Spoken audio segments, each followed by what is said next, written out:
Dallas Cowboys versus the New York Giants. What a game. I mean, it was Did phenomenal. you know, because this game usually starts the season or they play it on a Monday night or a Sunday night, right?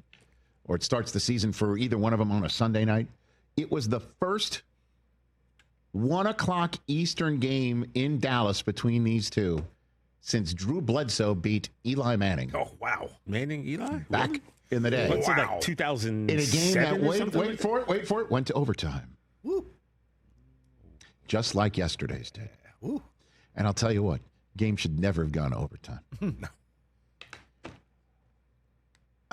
Let's just start with one thing first. A mea culpa. I want it all from all of us. You join me in it, I'll join you in it. A sincere apology to Russell Wilson.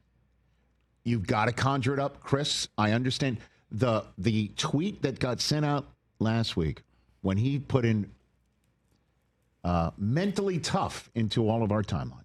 Here we go. Okay, everybody thought, okay, it's just like, is that the name of a new Subway sandwich? Like, is he promoting something? Like, what does he mean mentally tough? I honestly thought when you called that to my attention, it's that the Giants did indeed make the move to Jackson Dart. Yeah. Because it looked that bad in week 1. Go Big Blue.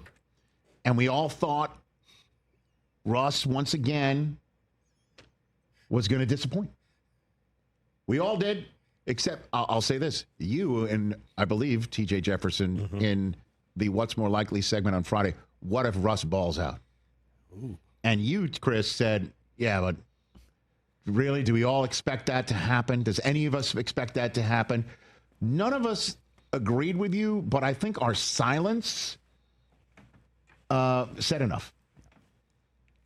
Russell Wilson, ladies and gentlemen, he was spectacular in Dallas. He was vintage Russell Wilson cooking. Yeah. In the 23 years that I've been associated with the National Football League, thanks to my association with NFL Network, I don't think I've ever seen a better thrower of the deep ball than this guy. Aaron Rodgers is included in that regard.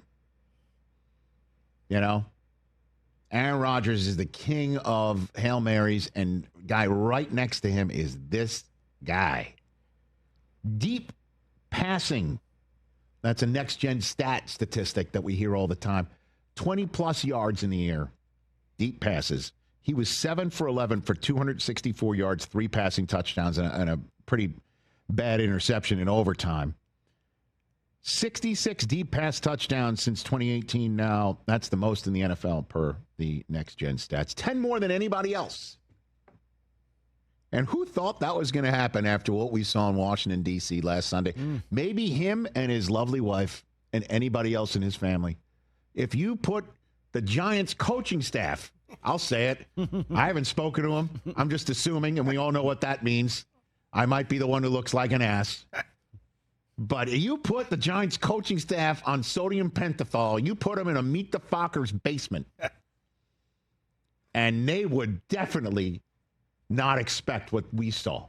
No. Malik Neighbors, $167 and 2 touchdowns, and Wan'Dale Robinson in the end zone. Boom! To put him up, boom. I was watching with Cooper. We were both screaming at the television set. It was a great game. That's funny. Cooper was also noticing at the time, because he's Coop. TJ Jefferson, your Mets were in extra innings living on the razor's edge against a team from Texas as well, while the Giants were in overtime with your Cowboys. And so TJ Jefferson was sweating it out. Shout out Pete Alonso. Sweating it out. The Polar Bear got it done, and so did Brandon Aubrey. And that's why this game should never have gotten into overtime.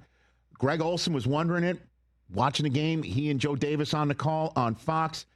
Why are the Giants backing up on defense when Dak had the ball last in regulation? Why are you letting them get close to midfield? You need to I'd rather be beaten deep, because all Brandon Aubrey has to do is get to one of the points of any of the stars on that star. Doesn't matter if it's one pointing up right at Jerry's box or at the field goal that he's aiming for, or the one pointing in the other direction, or any of the other stars points. You got to get at 1 point of any of the stars, and it's a bunny field goal for this guy. He's making it. Out of any kicker in the NFL who's kicked more field goals from 60 yards that causes an announcer to say that would have been good from 70, it's Brandon Aubrey. He leads the league in that stat, if it was such a thing. And the Giants just let Dak just matriculate. What are you doing? Go and get beat deep. And I'm not saying this facetiously at all. I swear to God. When the game was on the line in Philadelphia, Dak and CD couldn't connect deep. Take that chance again. No, they just let him dink and dunk. Let him throw right over the middle so Brandon Aubrey can show up from 60 plus and be good from 70. And then he wins the game. He wins the game. Anyway, Brandon Aubrey, man. This guy is best in the world. He is the best in the world. 64-yard field goal as time expired in regulation.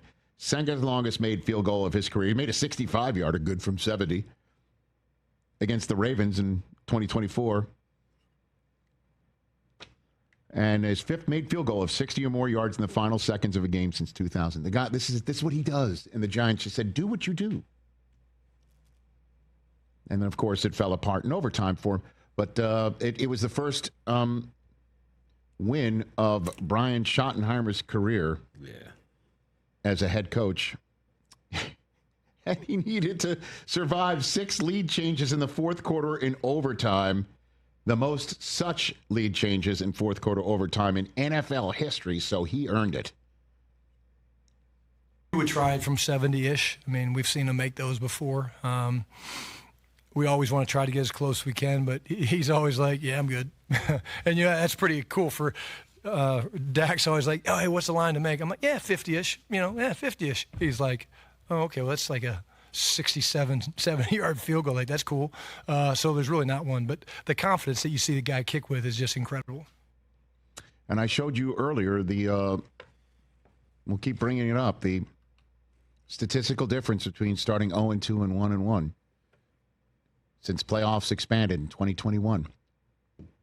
0-2 teams make the playoffs 15% of the time. 1-1 teams 40%. That was a massive win for the Dallas Cowboys. Massive. Super necessary. Mm-hmm. It was marvelous. You don't want to drop those division games at home, certainly against a team that you're used to beating. Dak Prescott has now beaten the Giants 1 gajillion times in a row. Actually, it's 14 wins in his career. Only Roger Staubach has beaten the Giants more, 16. 14 straight wins. 14 wins, not 14 straight wins, sir. No, it's not? No. Yeah. The Cowboys have won each of their last 9 matchups with the Giants. Dak is now 5-0 in a Week 2 following a Week 1 loss in his career. How about this, TJ? Mm-hmm. The Cowboys have now avoided going 0-2 14 straight years. Second longest such streak in the NFL behind the Packers, 19. And Dak got it done, man. He put the ball in the hands of George Pickens. He put the hands in the ball of CeeDee Lamb and overcame a performance of the ages for Russell Wilson. Dude. Do we apologize? We don't apologize? You can't bring yourself to look in the camera and say, I'm sorry, Russ, I didn't think you could do it, but you did it? Because I'll do that. I'll do that. You want me to do it for you? I know you're a prideful man. They lost. Okay. I'll do it then. Russell Wilson, on behalf of all of us here at the Rich Eisen Show. Rich Eisen does not speak for me. I will speak for you, if you don't mind. You do. I do. I'll just speak for myself then. Thank you. I doubted you, man. We'll see if he can keep doing it. I don't know if he can. We might see Jackson Dart sooner rather than later. But he showed that there's a passing game, and he can connect it, and holy crap.